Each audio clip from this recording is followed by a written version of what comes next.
नमस्कार दोस्तों, civil step में आप सभी का बहुत बहुत स्वागत है। तो नोटिफिकेशन आउट हो चुका है, एग्जाम डेट आउट हो चुकी है जेके पुलिस सब इंस्पेक्टर की। तो आज की इस वीडियो में हम एक तो ये देखेंगे कि एग्जाम कब होगा और दूसरा हम देखेंगे कि सिलेबस हमारा क्या रहने वाला है।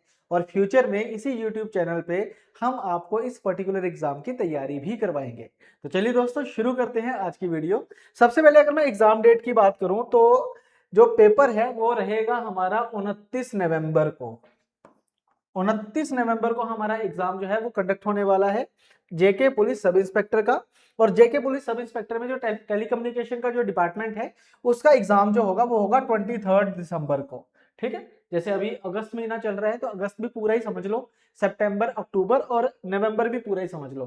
तो कुल मिला के हमारे पास लगभग लगभग 3.5 पौने 4 महीने का समय है इस एग्जाम की तैयारी करने के लिए। ठीक है, बस ये ध्यान रहे कि जब हम तैयारी को शुरू करेंगे तो हमें प्रॉपर पता होना चाहिए कि एग्जाम का सिलेबस क्या है, उस एग्जाम का पैटर्न क्या रहेगा, किस लेवल के हमें सवाल पूछे जाएंगे और हमने किस तरीके से एग्जीक्यूशन करनी है अपनी प्रेपरेशन की। ठीक है, सीधा नहीं शुरू हो जाना कि हाँ भाई पढ़ना शुरू कर दो। एक प्रॉपर टाइम टेबल बनाएंगे, उसके ऊपर मैं एक वीडियो भी लेके आऊंगा प्रॉपर। एक हम टाइम टेबल बनाएंगे, हम देखेंगे कि जो इंपॉर्टेंट कंपोनेंट्स हैं उनको पहले शुरू करेंगे, जो टाइम कंज्यूमिंग कंपोनेंट्स होते हैं उनको पहले करेंगे ताकि रिवीजन करने का हमारे पास समय आ जाए। ठीक है, तो अगर मैं बात करूं सिलेबस की तो एक बार डिकोड करते हैं कि चाहता क्या है जेकेएसएसबी हमसे।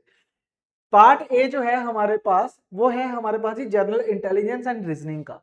20 सवाल आएंगे रीजनिंग के, 40 नंबर के, यानी कि हर सवाल 2 नंबर का है। और हर एक अगर मैं देखूं सेक्शन तो उसमें 2 नंबर का ही सवाल आपको देखने को मिलेगा।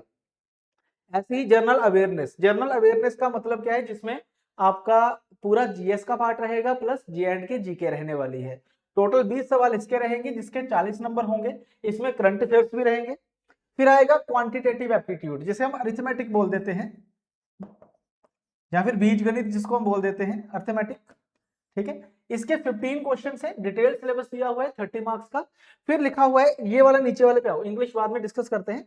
मैथमेटिकल एबिलिटीज, ये भी 10th लेवल पे ही है मैथमेटिकल एबिलिटीज। इसमें एडवांस मैथ वाला पार्ट है, यानी कि इसमें आपको मेंसुरेशन दिख जाएगी, ट्रिग्नोमेट्री दिख जाएगी, ज्योमेट्री दिख जाएगी, है ना। स्टैट वाला पोर्शन आ जाएगा। 15 क्वेश्चन है, 30 मार्क्स, यानी कि मैथ हमारा टोटल 30 नंबर का है। सॉरी 30 सवाल है, 60 मार्क्स का आपका मैथ होने वाला है। फिर इंग्लिश लैंग्वेज है, 15 क्वेश्चंस 30 मार्क्स के।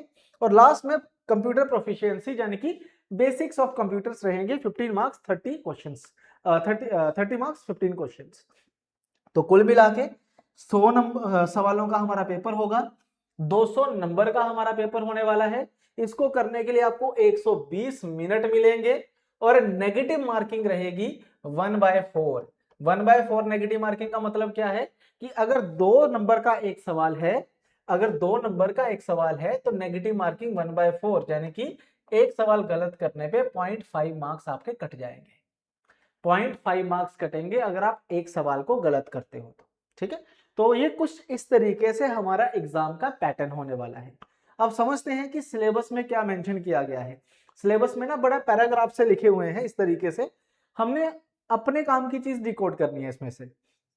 जैसे अगर मैं रीजनिंग की बात करता हूं तो सबसे पहले एनालॉजीज, सिमिलैरिटी एंड डिफरेंसेस, ठीक है, दूसरा चैप्टर हो गया हमारे पास। ठीक है, उसके बाद space visualization, spatial orientation, problem solving कुछ नहीं होता है, एनालिसिस वगैरह कुछ नहीं होता, जजमेंट कुछ नहीं है, डिसीजन मेकिंग कुछ नहीं है, विजुअल मेमोरी कुछ नहीं है। ये सारी चीजें जो होती है ना, यहां से लेके और यहां तक, इसे कहा जाता है क्रिटिकल रीजनिंग। इसे हम क्या बोलते हैं, क्रिटिकल रीजनिंग। एक चैप्टर होता है ये। ठीक है, फिर उसके बाद विजुअल मेमोरी जो देख के बताना होता है, डिस्क्रिमिनेशन है, ऑब्जर्वेशन है, रिलेशनशिप कॉन्सेप्ट है, अर्थमेटिक रीजनिंग सबसे मेन। अगर मैं अर्थमेटिक रीजनिंग की बात करता हूं तो इसमें क्या होगा कि क्वांट के सिंपल से सवाल होते हैं, अर्थमेटिक के सिंपल से सवाल होते हैं और वही यहाँ पे सॉल्व करने होते हैं। ठीक है, फिर उसके बाद आएगा number series. Number series, non verbal series. Non verbal series क्या होती है, जिसमें इमेजेस वगैरह होंगी। और ये भी, ये जो हमारे पास विजुअल मेमोरी वगैरह ऑब्जर्वेशन है, ये भी हमारे पास एनवीआर कहते हैं इसको, हम नॉन वर्बल रीजनिंग हम इसको बोल देते हैं। ठीक है, फिर आएगा कोडिंग डिकोडिंग। स्टेटमेंट कंक्लूजन जो है इसको सिलोगिज्म बोल देते हैं। देखो यहाँ पे भी लिखा हुआ है सिलोगिस्टिक रीजनिंग, तो यहां से लेके यहां तक जो इतना बड़ा लिखा हुआ है इसका मतलब है सिलोगिज्म। ये चैप्टर हमने पहले भी पढ़ा होगा। स्टेटमेंट अजम्पशंस होती है, स्टेटमेंट्स हैं, कंक्लूजन होगा, जैसे some A are B, no A is B, तो कंक्लूड करना होता है हमने इसमें, ठीक है। फिर उसके बाद नेक्स्ट क्या लिखा हुआ है हमारे पास, फिर से same analogy, number symbolic analogy है, ठीक है। एनालॉजी की बातें करी गई है, ठीक है, जहां तक क्लासिफिकेशन है। अब ये फिर वही सेम चीजें लिखी हुई है, नंबर सीरीज जहां पे भी लिखा था यहाँ पे भी लिखा हुआ है, तो मतलब रिपीट हो चुका है यहाँ पे। यहाँ पे जो चैप्टर आपने पढ़ना है दैट इज कोडिंग डिकोडिंग है, जो कि ऊपर भी शायद कहीं लिखा था, कोडिंग डिकोडिंग हो गया, ठीक है। उसके बाद वेन डायग्राम हो गया, ठीक है। बाकी ये सारे के सारे जो है, जैसे पेपर फोल्डिंग है, अनफोल्डिंग हो गया, ये सारे एनवीआर का पार्ट होते हैं, नॉन वर्बल रीजनिंग का पार्ट होते हैं, ठीक है जी। उसके बाद ये होता है हमारे पास डेटा सफिशिएंसी के सवाल, ये सारे डेटा सफिशिएंसी के सवाल हो जाते हैं, डिसीजन मेकिंग बोल देते हैं हम इसको, या फिर डेटा सफिशिएंसी भी आप इसको बोल सकते हो। तो इतना कोई लंबा चौड़ा सिलेबस है नहीं। गिनती की अगर हम बात करें तो आपको 13 to 14 जो टॉपिक्स हैं वो उसमें पढ़ने हैं। अच्छी बात है कि यहाँ पे सीटिंग अरेंजमेंट कहीं नहीं लिखा, यहाँ पे पजल कहीं नहीं लिखा हुआ है ना, जहां तक कि मैं पढ़ पा रहा हूँ कहीं भी ये चीज नहीं लिखी, यानी कि जो मुश्किल वाला पार्ट है वो नहीं लिखा हुआ है। ज्यादातर जो सवाल हैं वो नॉन वर्बल रीजनिंग के हैं, paper cutting, paper folding, embedded pictures, mirror images, water images, ये वाली चीजें आपको ज्यादा देखने को मिल जाएंगी, ठीक। ऐसे ही नेक्स्ट अगर हम बात करें, नेक्स्ट इज जनरल अवेयरनेस। इसको बड़ा अच्छे से इन्होंने बताया हुआ है कि जो जनरल अवेयरनेस रहेगी इसमें हमने क्या क्या पढ़ना है, ठीक है। पहली बात तो आएगा हमारे पास करंट इवेंट्स, ऊपर बहुत कुछ लिखा है लेकिन करंट इवेंट्स यानी कि करंट अफेयर्स हो गए, ठीक है। अब जो करंट अफेयर्स है उसके साथ साथ कौन कौन से क्वेश्चंस इंक्लूड होंगे, history, culture, geography, economics, general policy related to the India with special reference to J and के।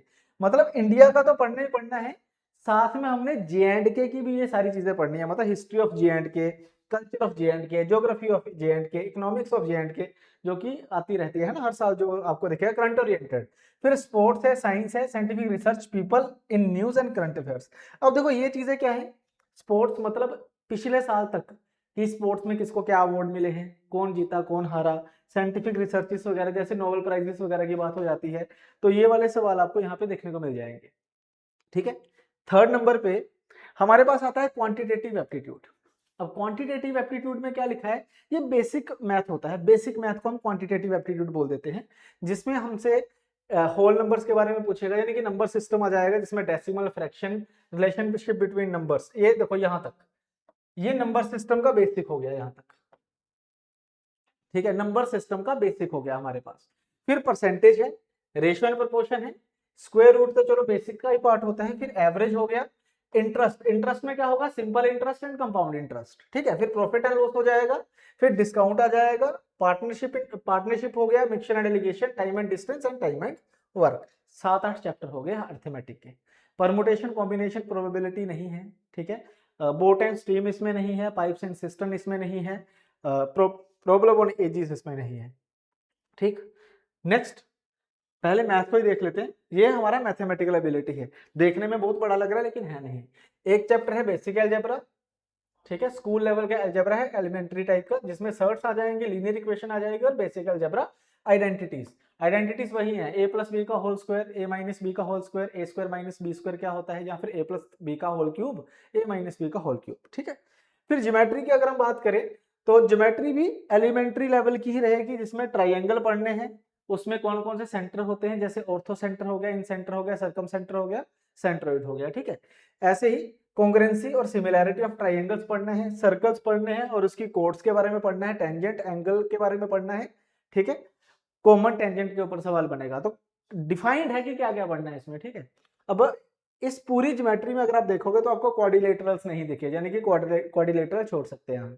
फिर आएगा मेंसुरेशन, मेंसुरेशन यानी कि मेजरमेंट, एरिया, पेरीमीटर वगैरह निकालना, इसमें ट्राइंगल क्वाड्रिलेटरल्स लिखा हुआ है, पॉलीगॉन है, सर्कल है, राइट प्रिज्म है, कोन है, ये 3D आ गई, मेंसुरेशन 3D भी आ गई, सरफेस एरिया, वॉल्यूम जिसमें हम निकालते हैं, सिलेंडर हो गया, स्फीयर, हेमिस्फीयर, रेक्टेंगुलर, ये सारी चीजें होगी मेंसुरेशन का पार्ट। फिर आता है ट्रिग्नोमेट्री, ट्रिग्नोमेट्री में बड़ा बेसिक सी चीज लिखी है, रेशियोज देखेंगे क्या है, sine theta, cos theta, tan theta क्या होता है, कॉम्प्लीमेंट्री एंगल्स की बात करेंगे, ए प्लस बी जब 90 डिग्री के बराबर होंगे, हाइट एंड डिस्टेंस की बात करेंगे, सिंपल प्रॉब्लम ओनली, लिखा इस पे आइडेंटिटीज के बारे में भी नहीं है, लेकिन वो पढ़ेंगे हम क्योंकि उसके ऊपर सवाल बन जाते हैं।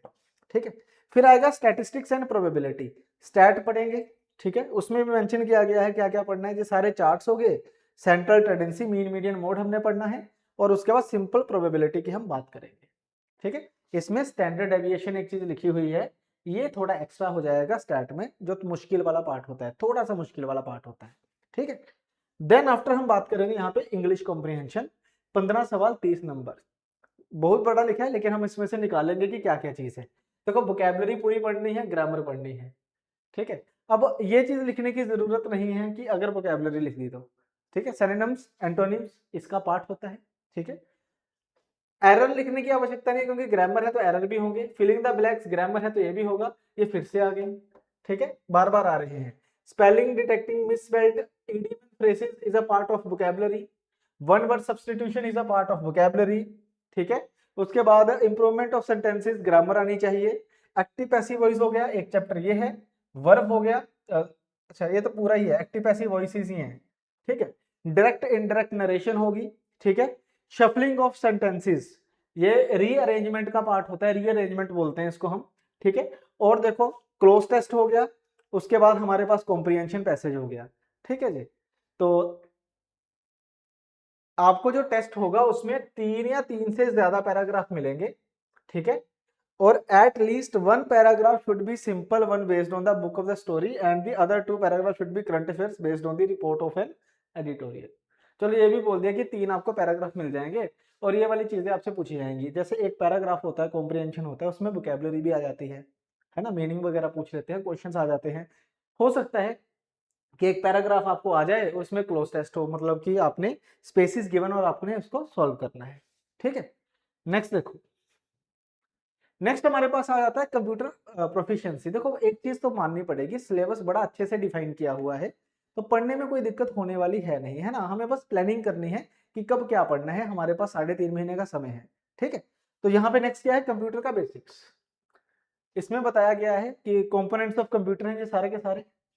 ठीक है, कंप्यूटर मेमोरी, कंप्यूटर हार्डवेयर है, यहाँ पे सॉफ्टवेयर की बात करी गई है, ऑपरेटिंग सिस्टम क्या होता है, ऑफिस क्या है, एमएस एक्सेल क्या है, पावर पॉइंट क्या है। उसके बाद इंटरनेट के बारे में है, इंटरनेट क्या होता है, वेब ब्राउजिंग क्या है, सर्चिंग क्या है, डाउनलोडिंग क्या है, अपलोडिंग क्या होती है ना, ईमेल अकाउंट्स क्या होते हैं, बैंकिंग, ई बैंकिंग किसे कहते हैं हम, जिसे हम ऑनलाइन बैंकिंग बोल देते हैं उसे ई बैंकिंग कहा जाता है। फिर basics of networking and cyber security, networking device क्या होंगे, प्रोटोकॉल्स किसे कहते हैं, थ्रेट्स क्या है, हैकिंग, वायरस, वॉर्म्स, ट्रोजन, ये क्या चीज़ है, वायरस इसके नाम है, ये क्या होता है और उनको कैसे प्रिवेंट करना है, प्रिवेंटिव मेजर्स की बात करी गई है। ठीक है, तो बिल्कुल डिफाइंड सिलेबस है हमारे पास। एक वीडियो मैं और लेके आऊंगा आपके लिए जिसमें मैं डिस्कस करूंगा कि कैसे तैयारी को किया जाएगा, कैसे प्लान आउट करेंगे, किस तरीके से हम पहले क्या पढ़े, रिवीजन कैसे करें, ताकि 3 महीने में हम अच्छे से अपनी तैयारी को आगे कर पाए। ठीक है, तो आशा करता हूँ ये सारी चीजें आपको समझ आ गई होंगी, सिलेबस हमने डिकोड कर लिया है, अब प्लान करना है इसके ऊपर अच्छे तरीके से। तो चलिए दोस्तों, इसी के साथ आज की वीडियो मैं खत्म करता हूँ, नेक्स्ट वीडियो में इसकी प्लानिंग की बात करेंगे। तो तब तक के लिए thank you very much, bye bye, thank you.